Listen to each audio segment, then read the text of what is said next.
This episode was brought to you by Google Cloud, a partner that needs no introduction.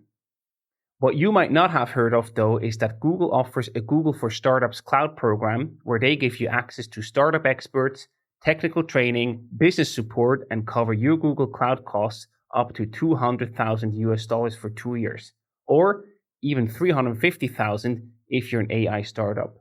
Scale your startup faster and smarter with Google Cloud.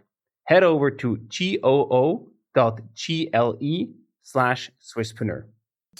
And then the MBA was like, yes, I took one risk. It's a big one. And why not take another one and then another one? Exactly. So you learned how to take risks, You learn how to take measured risk, I guess, but in a good way.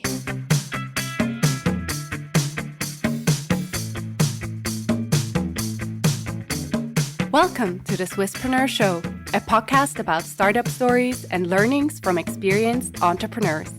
If you enjoy listening to our show, make sure to follow the podcast and leave a rating. And now, here's your host, Sylvan.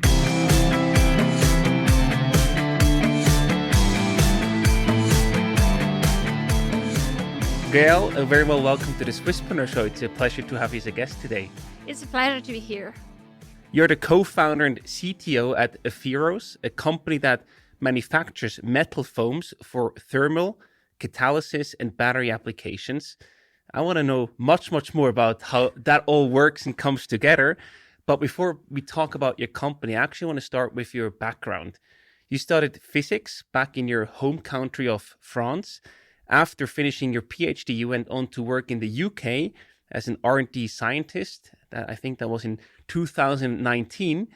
And I just wonder, how did your sort of professional future look like back then? What were your ambitions, your plans, basically?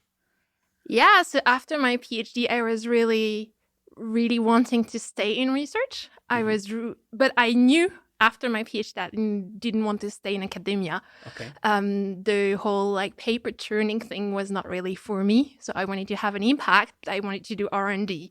And then my boyfriend at the time, now my husband, had found a job in Oxford, and it sounded like a good place to do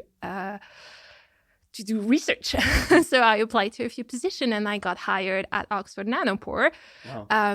which I never heard of before, but turned out to be a hardware unicorn. So it was a good choice. So you basically followed your passion, so to speak. Then in 2013, you actually moved to Switzerland. You worked at CSEM. Did you find any striking differences here compared to the UK or France? Yes, some things are different. I really enjoy the work atmosphere because I think that there's a relaxed efficiency. I think that's how I would call it. That's a nice way of putting it. So I really enjoy that. I think I like the way that Switzerland, or at least the Swiss culture at work, is very much into having some rules that you follow, but also being innovative and leaving a lot of space for autonomy in general. So I really enjoy that as well. So the hierarchy seems to me less striking than it was in the UK, and differently done than France. Then the fact that you work in several languages, that's very different from both places.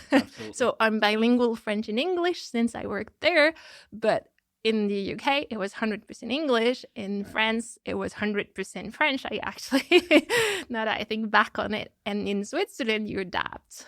Exactly.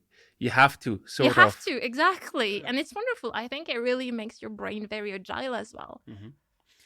And then in 2023, it seems that it has been a pivotal year for you. Many things changed. You quit your job at CSEM.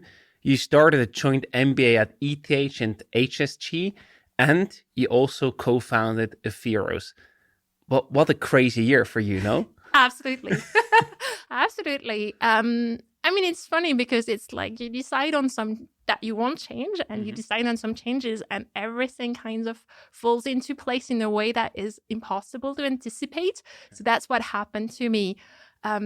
After 16 years in R&D, and after 10 years in sort of working in tech transfer, I knew that I didn't really want to be in this project-based research area, but I wanted to further my impact. And I felt like an EMBA would be a good way to start doing that.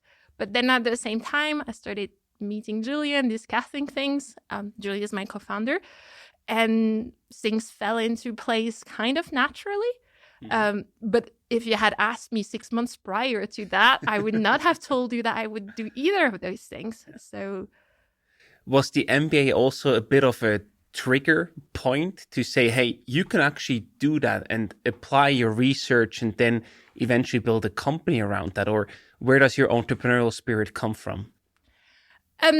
The MBA was not a trigger point, but I think it was a way of laying down some fundamentals for me. So I knew that I wanted to go into more impactful way. I had thought about different things, going more towards sustainability, ESG, training in different areas. And then I figured, but I still, love the technical aspect and the science aspect, and I can do so much with what I already have done and transform it. And that's what drives me. The entrepreneurial spirit, I think it's my drive. It's not a drive for a specific way of doing things. It's more of a drive for wanting to go out there, have an impact, help people. I'm very customer centric. I've always been. And in R&D, you're a bit far away from that. And I really enjoy that part as well. So this is all those things together coming that I feel is what is my entrepreneur spirit. And then the MBA was like, yes, I took one risk. It's a big one. And why not take another one and then another one? Exactly. So you learned how to take risks, you basically. learn how to take measured risk, I guess, but in a good way. Mm-hmm. Fantastic. You also mentioned your co-founder, Julia. How did the two of you meet? So it's a very, very interesting one. I believe she was at one of those venture kick program, and she met one of my friends who was also doing the venture kick program. So they started chatting, and she mentioned, I'm looking for a co-founder, and he asked her, what are you looking for? And then she gave a list, and it made him think of me, but really he was like, oh, that's really Gaëlle. And then he asked me, and the first time he asked me, I was a bit like, I didn't think about that at all. This is okay. Young graduate, ETH, I don't know what it is. Let me look into it. Then we met a couple times, and we clicked. I think it really is that. We clicked personally, we clicked professionally. We have very complementary backgrounds, and we decided to go for it. Amazing. That's probably the best way to start a company together. You click. I think that's awesome. And I think it was also kind of a risk. But we saw in the past year, because now we met, it's been a year. We saw in the past year that this initial feeling of clicking has come to be confirmed by many, many different ways of working together. Yeah, amazing. You both have a technical background. So how do you make the decision who's going to be the CTO and who's going to take the CEO position? That was an interesting one too. That's something we discussed a bit. But Julia had been building essentially apheros since right after a PhD. And she has this very operational building of the company way of thinking. And with my background at CSEM, with my background at Oxford Nanopore, and with my EMBA, I realized I'm very much a strategic thinker.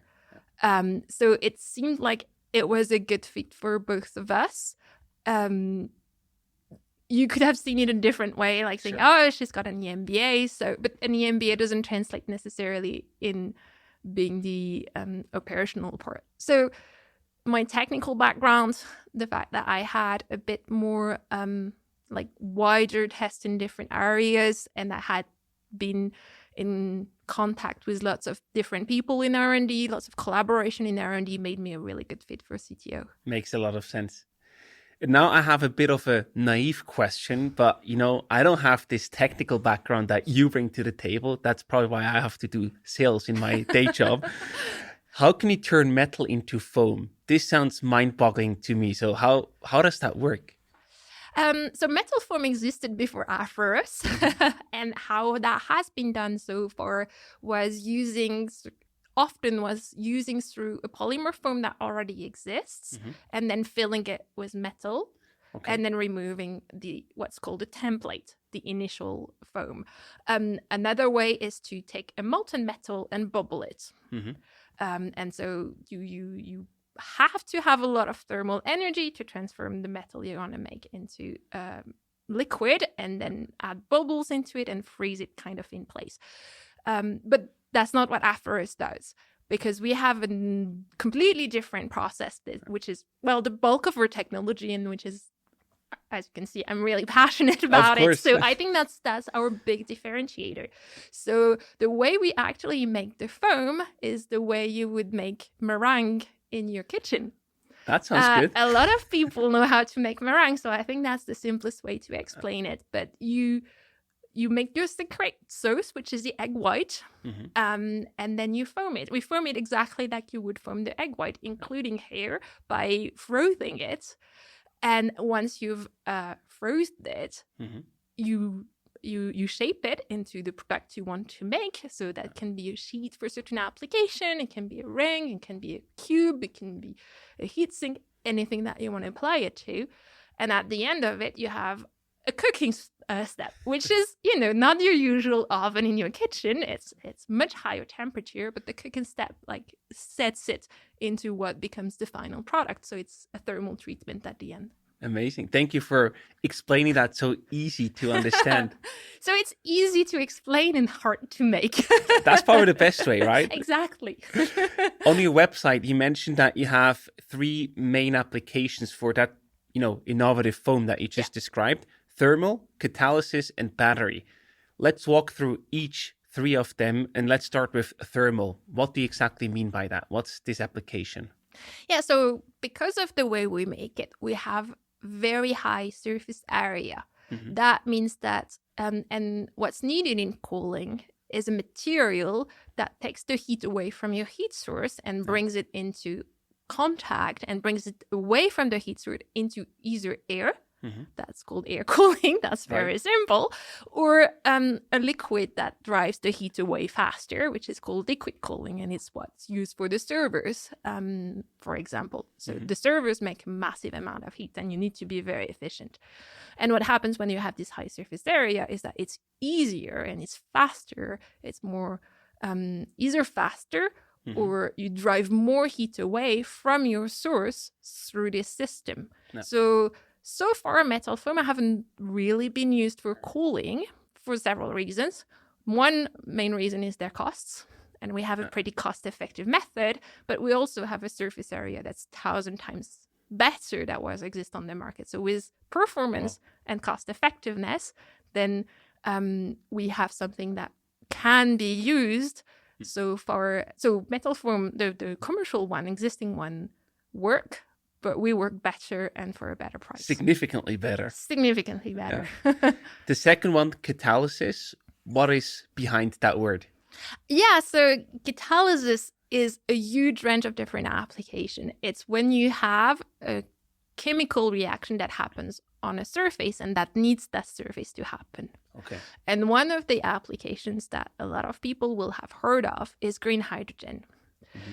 To make green hydrogen, you use something called an electrolyzer, which transforms water, which formulates H2O, into hydrogen, H2, and oxygen, O2. And it's green because usually the hydrogen we use, there's a lot of hydrogen that used in the world, is from fossil fuel. And this is from water. And if you use only renewable energies to make it, then it's called green hydrogen, and it is participating to the energy transition. So that's an example of a reaction that needs a special surface. And the more surface you have, the better your reaction is going to be. The more reactivity you're going to have, the better you're going to produce. In those electrolyzers at the moment, the surface area is much lower, but you also need a good conductivity of the electrons because it's electrolysis. So you use electricity to cut the water, essentially. And so doing this, means using our foams means that you can have high surface. So that's very good for making the chemical reaction. You also have what we call bubble transport because hydrogen is a gas. So you need to move it away to keep doing the reaction. And you also have the electrical conductivity that comes from the metal that we do. So we're bringing those advantages to this field. Amazing. And the last one is battery, also related, but just the energy at a bit of a smaller scale, I assume. How does the battery work? Yeah, so the battery is kind of far-ranging for us. It's a bit of a long-term application because it requires a lot of R&D.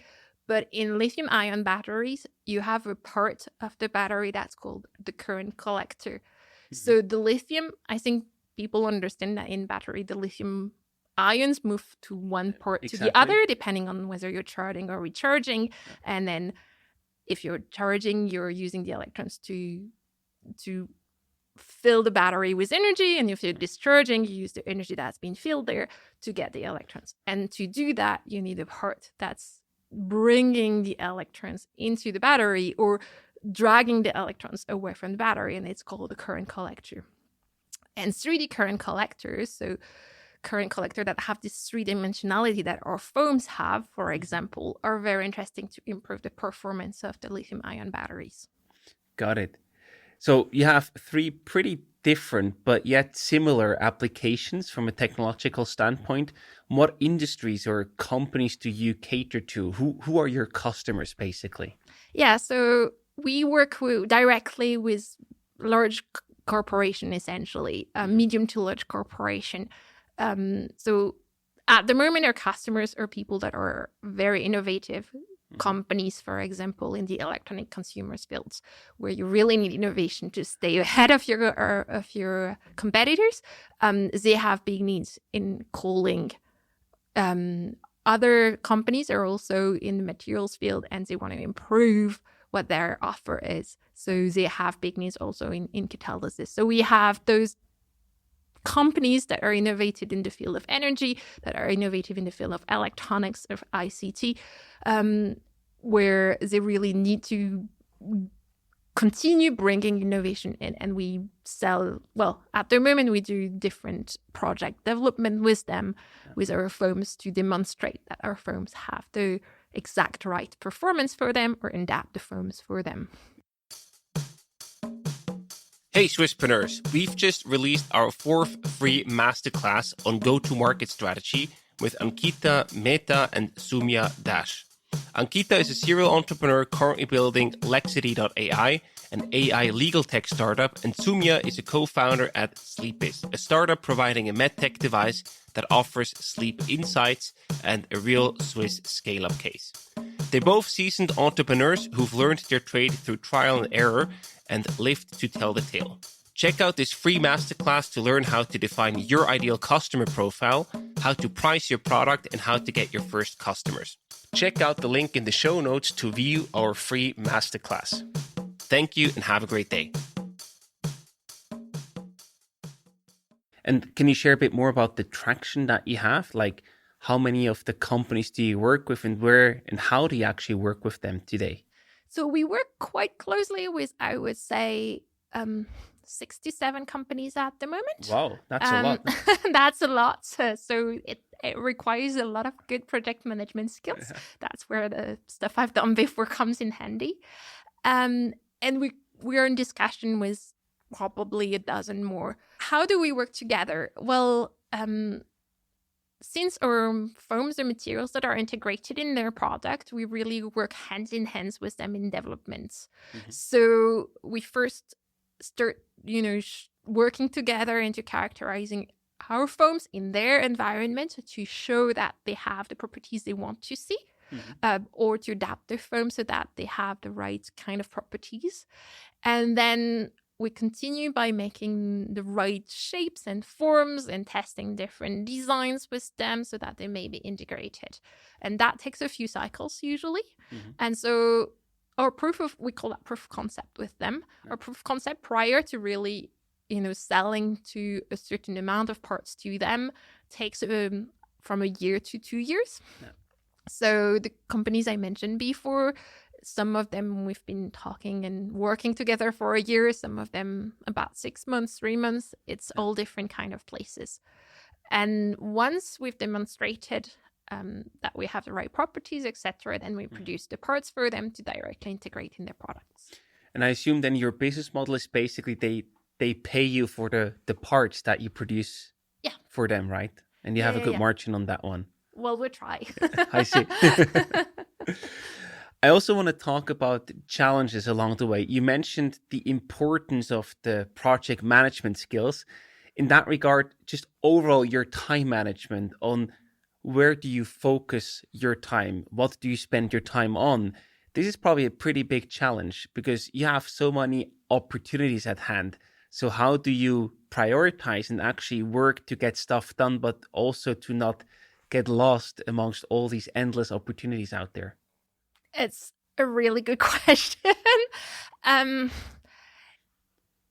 So time management is very critical, especially at the moment for me, where I'm juggling apheros as a CTO, finishing my executive MBA, and I'm also a member of the Innovation Council of InnoSwiss, which is extremely cool, extremely interesting in terms of innovation, but it's also all of those are time consuming. Of course.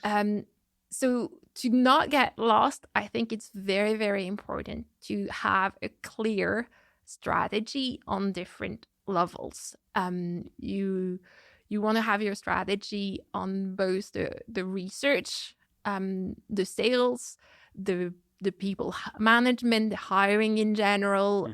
You have all the aspects also on how to scale and how to get there, because we're making hardware, so we have to have a way of scaling that's probably quite different from software as a service or other more software-based companies. So having what we do with Julia is that we really make sure we sit down every 3 months and revise the strategy and look at the strategic plan. And we establish the strategic plan pretty much from day one. Make sure we're aligned, make sure we reach our goals and our milestones, to not get lost in like daily business. Because the daily business takes a lot of time and it needs to be done really well. And then learning to delegate really well, which is something that I'm pretty thankful I can do. And we have an awesome team. So having a great team is also very good. I see. But at the same time, you know, this strategy that you mentioned, you do have to say no to things, I assume, to really have this focus in there already with the strategy that I assume then allows you to say, does this part where I could spend my time on, does that bring me closer to the goals I set out as a strategy that I want to achieve or not? Exactly. How do you make that call? How do you prioritize on what is important to have on the plate for the next 3 months and what not? Well, that's where really sticking to the strategy works. Sure. So that's an answer. The answer is a bit in your question. It's not losing what your goal is, really. And I think the other part that's very important to me is the focus on the customer needs. No. So focusing on the customer needs, the customer feedback, the employee needs and the employee feedback, and balancing those for me is what gives the right direction. No. And if you see, or if I see that one of those is not fulfilled correctly, then I see that we're going somewhere we shouldn't be going. Right.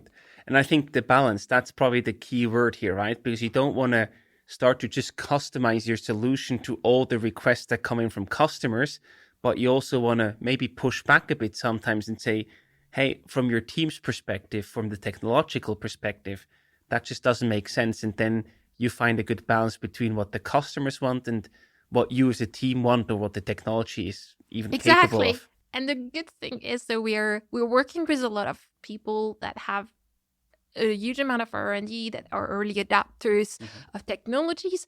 So we know our technology really well. We know what we can do. We know how to do it. We know how long it takes. And discussing with them and explaining that to them means that we try to move towards solutions that really fit their needs, instead of having them coming with like, we want this, you make that.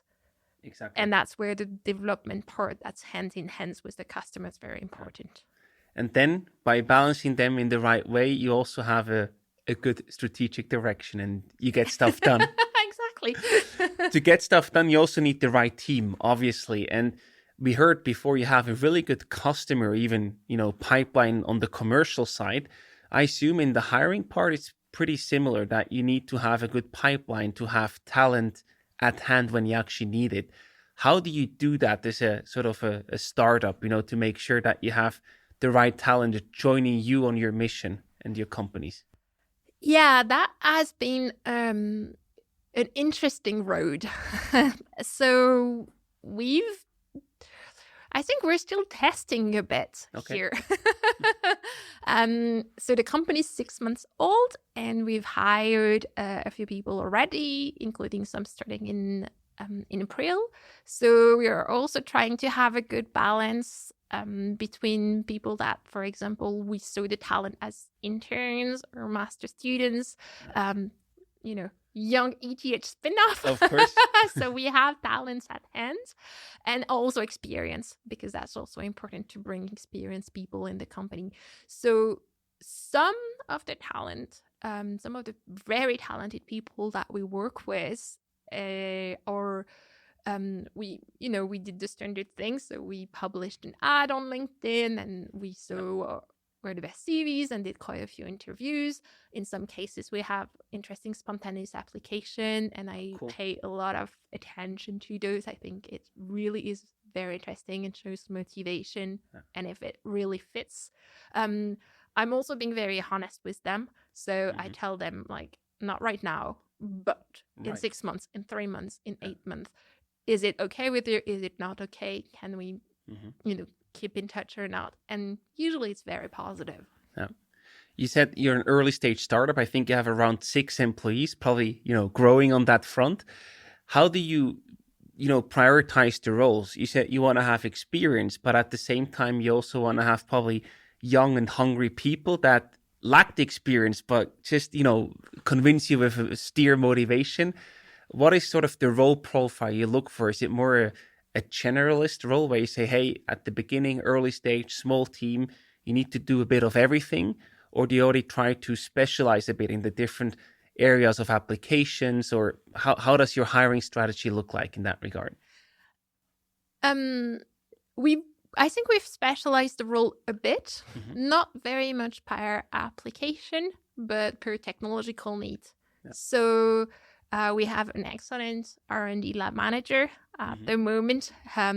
She's been working with us for about a year as well. And and she really has that sort of feel of what should be done and how to get the process developed. Yep. And we've hired somebody to really help us scale the process. So he has worked for 10 years in another startup scaling their process massively, and there the experience made a lot of sense. And then you have some specific needs like, administrative support or really mechanical engineer that, can play around with things very well and make setups and so on and so forth. And for the sales, actually, as you could see, like, this is going really, really well. So I think that instead of overwhelming us with going and out there to get a lot of sales, it's much more important for me to keep our customers happy and keep going on that. 100%. And your team consists of 2/3 of women. Was that a conscious decision that you made to say, hey, the majority of our team should be women? Or did that just sort of happen by accident? It was not a conscious decision. I really like mixed teams, and it's not happened to me a lot, actually. Unfortunately. So, yes, exactly. Unfortunately. So by experience, I have been working mostly with men. And the higher I got in the different position I had, the less female there was. Including, when I worked in biotech or when I work in academia, I was often the only woman in the room, whether from our side or the customer side. And I enjoy a lot working with female, but I think it was not a conscious decision, but the fact that the two co-founders are female and relatively visible probably means that other women are not afraid to apply or interested in that kind of profile or environment. And we got a lot of CVs of talented women, so we hired them. Yeah, and you serve as a role model, I guess, you know? I guess you could put it that way. Absolutely. And that feels pretty nice. And to finance a team, you obviously also need money, you need investments. You probably had this decision early on. Do we go for grants, non-dilutive funding, but probably also quite, different application processes, etc.? Or do we go for the traditional VC money where we give up equity of the business to get money into the company? How did these decision conversations go between you and your co-founder? I think that we knew from the very beginning that we needed both. So, again, the fact that we are manufacturing the foams, that we have this process that we want to scale and develop, meant that it is not as CapEx intensive as other manufacturing process, but it's still relatively CapEx intensive. It needs space, it needs people to grow. So that was where it was unavoidable to go relatively quickly for VC money. I also think it's a good thing that we go for, so we went for VC money. I think that it will push us to the next stage, and that's helpful. But at the same time, before we went for VC money, we got about 800,000 in grants, in various grants, either through ETH or through other types, and convertible loans as well. So we got Venture Kick. And those helped us really define every milestones that we want to achieve, every steps of the strategy, help us start really building value and bringing value for the VC. And that was very important. And we will continue to go on grants because a lot of our application needs quite a bit of research. And they're in fields that I feel also are very important for society. So green hydrogen is important, batteries is important, reducing the amount of energy we use through cooling is important. So I hope that also innovation funding agencies understand that. 100%. And I assume that the grants also helped you to build some initial traction that then hopefully made it easier to convince VC investors because A, there was already money in the company, and B, you probably already developed at least some customer relationships or anything of that sort that then helped them to convince them to make an investment versus just starting from scratch. 100%. No, that's such a good summary.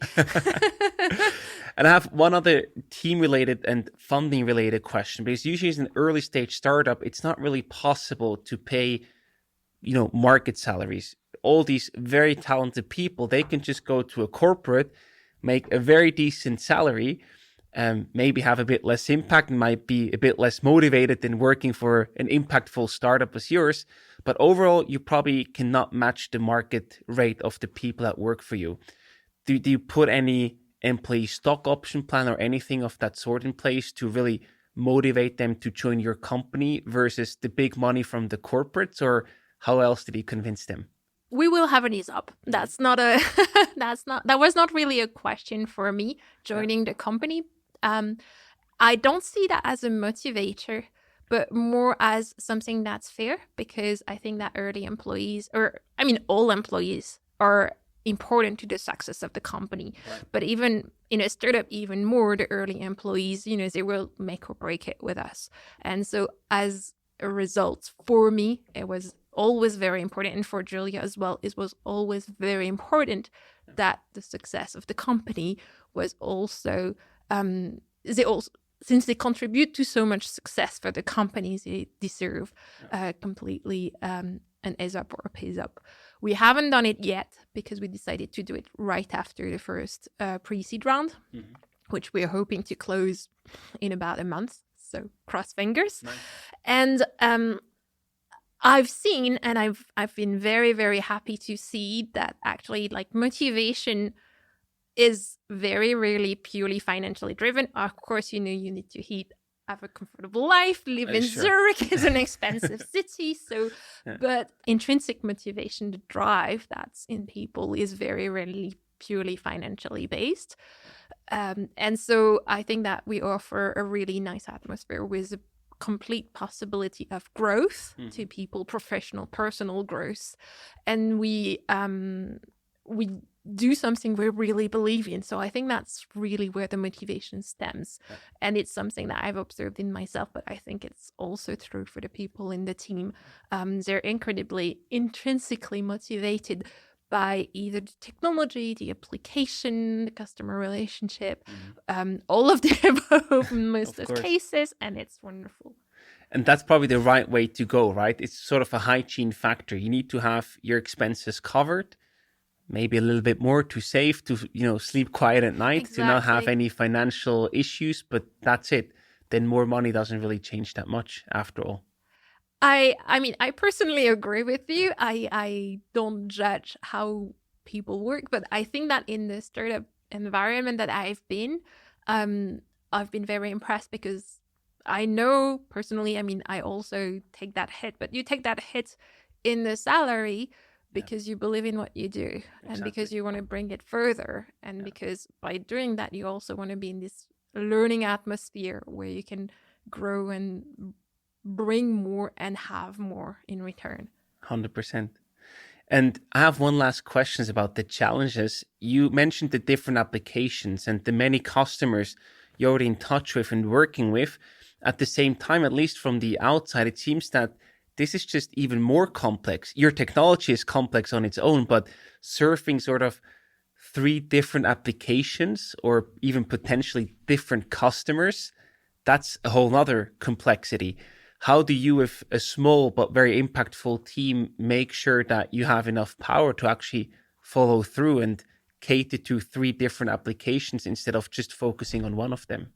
Well, the way we've done it, the way we strategized it, is to stagger the market entry. So we're focusing on one after the other. Got it. And everything we learn on one builds onto the next one. And the way we staggered it was depending on how translatable into a product the technology was and how much R&D was needed and how much R&D was needed to build into a viable, durable, high-quality product, which is what we want to sell. Yeah. So most of our customers at the moment are in the cooling sector. We have some that are also interested in the hydrogen, but we're pushing the hydrogen a bit further. We're building the R&D bits by bits, internally and externally, with very trusted partners, and then moving that way in a smooth, as smooth as possible manner, obviously. Yeah, but that makes a lot of sense. So although it seems that there's a challenge with the focus, you actually are laser focused on one application after the other. No, we're laser focused on application and clients' needs. Fantastic. And you're a small team with a big dream. What are some of the biggest milestones that you want to achieve in the next 12 to 24 months? Lots. So first milestones, finish the pre-seed round. Second milestones, achieve a few R&D grants that will allow us to pave the way for the next markets. Then other milestones that we have, so there's the integration of the new people in the company. I think that's very, very important. Then there's finishing those development projects that we have with our customers and assessing which one are going to go further and going for market entry. And then really big one, but we're hoping for very much great support there from our employees, is the scaling of the technology in the sense of the number of parts we can make per week or the size of the parts we can make per week, or actually usually both. Absolutely. So. You before also mentioned that you personally joined the InnoSwiss Innovation Council. Why was that the right step for you to do? Because it sounds like you already have a pretty packed day and quite a challenging job at hand. Why did you nevertheless decide to also sort of give back and join that Innovation Council? Well, I mean, the first instinct was to give back. So I've I've worked on many InnoSwiss projects in my previous job. I think that InnoSwiss is a very important agency, let's say, organization for innovation in Switzerland. It supports SMEs, it supports startups, it supports innovation and R&D in Switzerland, and it has a huge impact. And I could see that huge impact. So being very impact driven, being part of that impact was very important. And then that's also feeds into the fact that I'm the CTO and not the CEO. So I think that if I had been the CEO, I would have declined because it would have been a bit of a distraction. But as the CTO of apheros, I get an overview of the innovation landscape in Switzerland, which is really great. So I keep things very separate, but I learn a lot, and everything I learn, I bring to apheros. So it's actually a win-win in that regard. It's a win-win for everyone. It's a win-win for the startup landscape in Switzerland as well, because as an early stage entrepreneur, I have this perspective to bring to the InnoSwiss Innovation Council. Amazing. And to wrap up the conversation today, Gaëlle, we also prepared some rapid fire questions for you. I give you either a short question or different options to choose from, and you have to answer in one sentence, if possible. Let's go. France, the UK, or Switzerland? Oh, my goodness. Switzerland. I mean, the beauty of the landscape, the dynamism of the economy, yeah. But it's tough because French food. We start with the easiest one at the beginning, Researcher or entrepreneur? Entrepreneur. And what's your favorite book on economics? The Spirit Level. Okay, I haven't heard about that. I need to Google that. What chocolate brand do you find irresistible? Ooh, artisan chocolates, actually. So I lived in Neuchâtel, and Valder's very good. I don't know if I should do the ad, but... It's authentic. That's all that counts. We also know that you're a dancer. So what type of dance is your favorite? For me, I do ballet. I do ballet classes. I also love watching it, but I love all kinds of dances. I would do everything if I could. Nice. Physically speaking, I don't know if I could. That's fantastic. Gaëlle, thank you so much for coming on the show. All the best and lots of success with your company. And I'm sure we're going to hear, see, and also read much more about your company and yourself in the future. Thank you. Thank you so much for having me.